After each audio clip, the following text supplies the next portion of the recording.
Let's talk about how exports and imports affect currency value. Exports and imports play a big role in a country's currency value. When a country exports goods, it strengthens its currency because other countries must buy that currency to pay for the goods. On the other hand, when a country imports goods, it weakens its currency because it must buy foreign currencies to pay for them. Let's give a focus on how it works. When a country exports goods and services, foreign buyers need to purchase the exporting country's currency to pay for these goods. This increased demand for the local currency can lead to its value rising. When a country imports goods and services, it must buy foreign currencies to pay for them. This increased demand for foreign currencies can lead to a decrease in the local currency's value. High levels of imports can weaken a country's currency because the country is spending more of its currency to buy goods from abroad.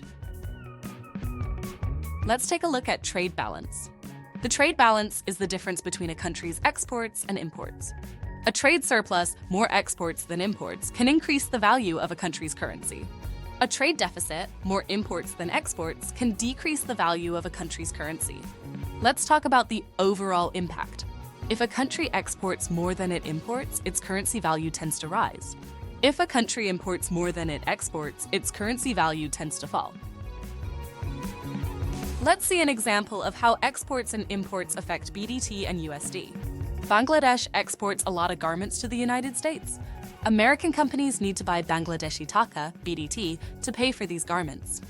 This increases the demand for BDT, which can make the BDT stronger than the USD. As a result, one USD might be able to buy fewer BDT than before because the value of BDT has increased. Bangladesh imports machinery and electronics from the United States. Bangladesh needs to buy US dollars, USD, to pay for these imports. This increases the demand for USD, which can make the USD stronger against the BDT. As a result, one USD might be able to buy more BDT than before because the value of BDT has decreased. If Bangladesh exports more garments to the US than it imports machinery and electronics, the BDT might strengthen against the USD. If Bangladesh imports more from the US than it exports, the BDT might weaken against the USD. Let's see a mathematical example. Bangladesh exports garments worth 1 million BDT to the US. Americans buy BDT, increasing its demand. If the exchange rate was 1 USD = 100 BDT, it might change to 1 USD = 95 BDT because BDT became more valuable. So 1,000 USD was 100,000 BDT, but now it's only 95,000 BDT.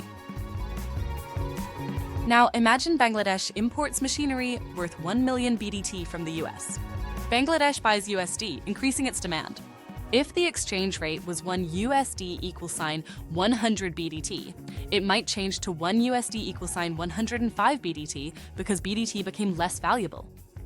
So 1,000 USD was 100,000 BDT, but now it's 105,000 BDT. This shows how exports can strengthen BDT and imports can weaken it.